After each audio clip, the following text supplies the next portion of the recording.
Alors avant de poursuivre nos tables rondes, hein, si vous le voulez bien, on va s'arrêter un peu plus en détail sur cette alerte cyber et son élargissement.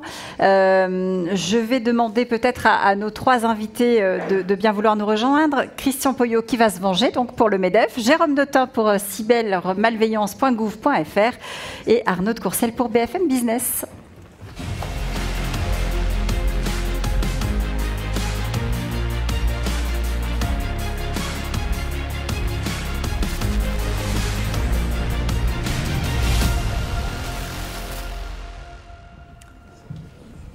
Bonjour ou rebonjour à ceux que j'ai vus déjà ce matin. On va commencer peut-être par le démarrage, Christian, avec vous, à savoir qu'est-ce que c'était au départ l'ambition peut-être de cette alerte cyber? Comment est-ce qu'elle a été conçue? Comment est-ce qu'elle a été pensée? Rappelez-nous, le début de l'initiative, c'est 2020 2020, oui, j'étais très jeune et je suis toujours très jeune, je rassure quand même au passage d'assistance. Non, bah, l'idée, elle est assez simple. Hein. On voit tous alerte météo, alerte enlèvement, qui est un sujet évidemment encore plus grave, bien évidemment. Donc le point de départ de la réflexion, il était très simple, c'est de se dire, mais parce que le constat, c'est ce qui a été dit, c'est que l'entreprise, je le dis souvent, et ça va faire sourire dans la salle, qui fait la confiture à Castelnaudary, les sujets de cybersécurité, on n'en entend pas parler, quoi. Il y a des organismes qui font ça, les certes, ils le font très bien. Et c'est très technique, c'est pas abordable par une PME ou une TPE locale. Donc elle n'est pas informée, elle ne sait pas qu'il y a une alerte. Voilà. Et on s'est dit, bah tiens, il y a alerte météo, pourquoi pas faire alerte cyber? Alors, le point de départ, c'est ça. Donc, oui, c'est pas très compliqué. Hein. Réflexion, profondeur relativement limitée. Et à partir de là, on a essayé de voir, et alors avec alors ce n'était pas Jean-Noël Barrot à l'époque, c'était Cédrico, mais la continuité a été parfaite, bien évidemment, de dire est-ce qu'on pouvait s'appuyer sur les services de l'État, parce que le MEDEF lui-même n'a aucune vocation ni aucune capacité à émettre les alertes, bien évidemment. Et on s'est rencontré avec Jérôme à cette époque-là, et puis le ministère a immédiatement accroché. Donc, après, le dispositif, Jérôme va le décrire de manière plus précise, mais nous, MEDEF, on ne fait que transmettre l'information.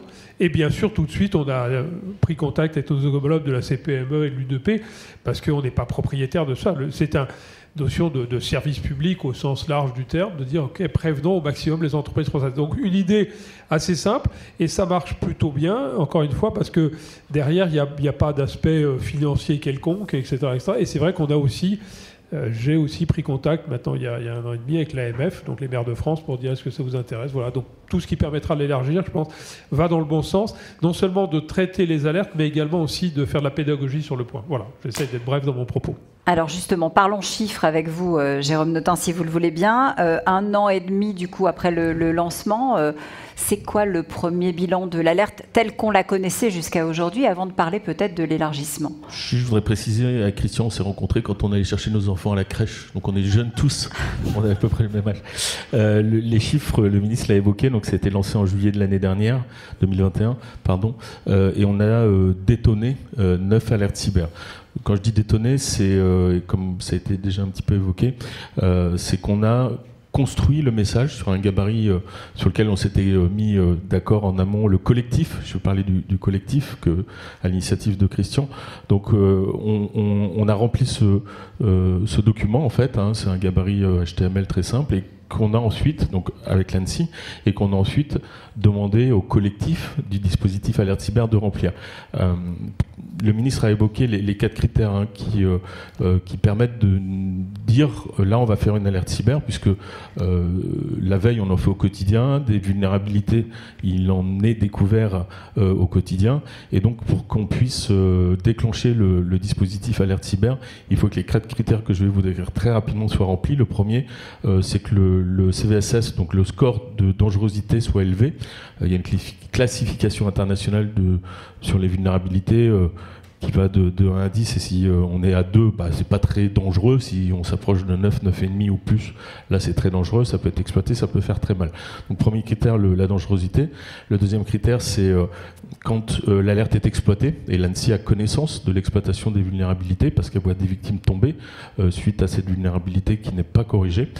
Troisième, et c'est là où ça nous prend un tout petit peu plus de temps de réflexion et d'échange avec l'ANSSI, c'est est-ce que ça touche potentiellement potentiellement beaucoup de personnes, beaucoup d'entreprises ou beaucoup de collectivités, voire beaucoup de particuliers.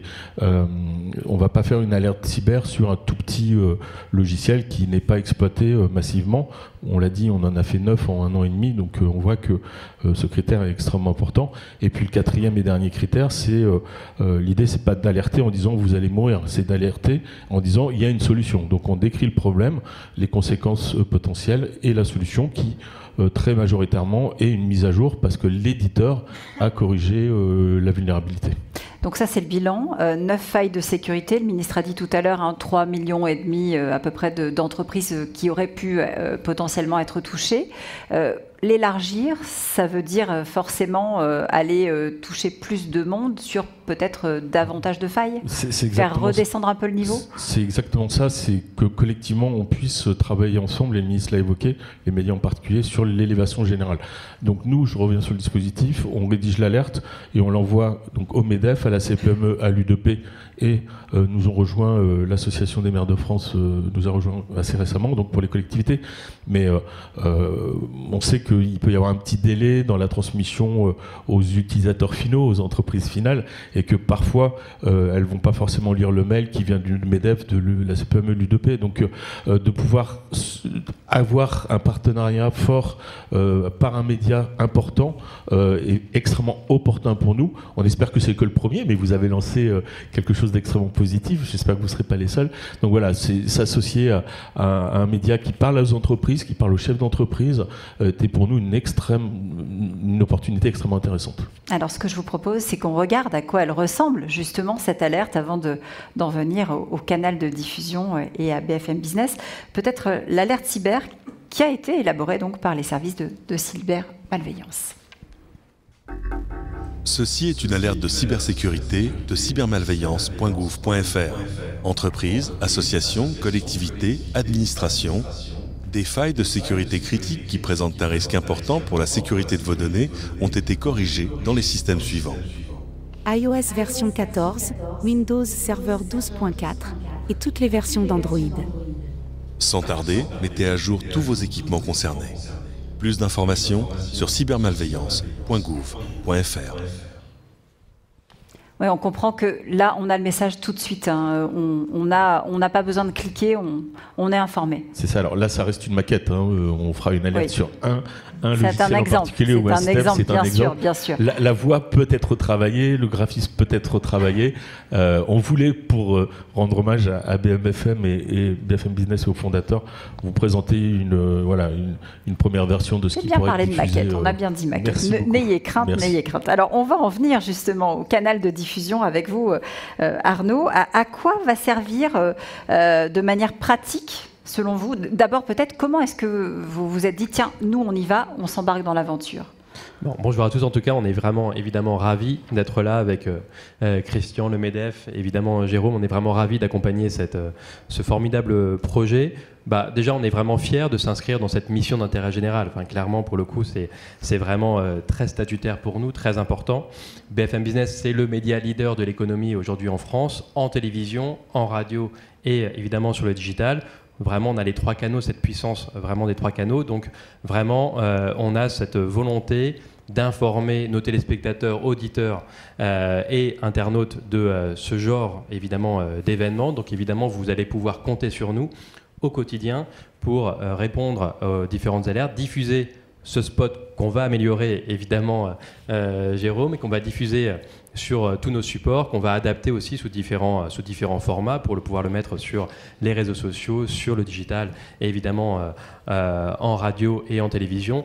Et en plus, on bénéficie évidemment de l'expertise BFM Business. C'est un élément évidemment très important. Nous sommes évidemment référents sur cet univers-là. On a des journalistes experts et évidemment, on sera très présents également pour accompagner et pour conseiller, alerter sur les préjudices. Et donc évidemment, voilà, on veut faire de la prévention et quand la prévention sera déjà avancée, évidemment alerter le plus rapidement possible. Monsieur Geoffroy Roux de Bézieux le disait tout à l'heure, on sera un canal évidemment de déploiement, de diffusion très forte pour alerter le plus vite possible. L'idée, c'est de gagner du temps sur ce genre d'attaque. Comment ça va se matérialiser à l'antenne, en télé, en radio et sur le digital? Il y a quelque chose qui va apparaître à l'écran? Oui, exactement. Concrètement, donc, il y aura un spot qui sera diffusé dès qu'on aura... il y a un canal évidemment de diffusion qui sera mis en place entre nos différents supports, et donc on diffusera ce spot à l'antenne.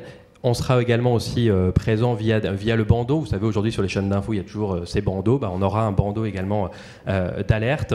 Même chose également en radio, ce sera une voix évidemment qui alertera à chaque pause, et on fera plus de pauses si jamais le moment le mérite. Et sur le digital, il y aura un article qui apparaîtra. Il y aura également un QR code qui apparaîtra à l'antenne et sur le digital et sur les réseaux sociaux, qui permettra aux entreprises d'alerter là-dessus. Donc ça, c'est vraiment des éléments très concrets qu'on mettra en place sur l'antenne de BFM Business, et également sur une nouvelle plateforme qu'on a créée il y a quelques mois, la plateforme Tech & Co, la plateforme tech de BFM Business. On a une émission Tech & Co présentée par François Sorel qui est très installée sur l'antenne de BFM Business. On a déployé une plateforme tech très puissante aujourd'hui en digital et en télévision, et sur cette plateforme tech, très régulièrement, on diffusera ces programmes-là et des programmes également de prévention. De manière récurrente, est-ce qu'on sait déjà combien de fois, on le connaît pour le rythme, par exemple, on parlait tout à l'heure de l'alerte enlèvement, est-ce qu'on a déjà une idée du rythme qu'on va adopter pour diffuser cette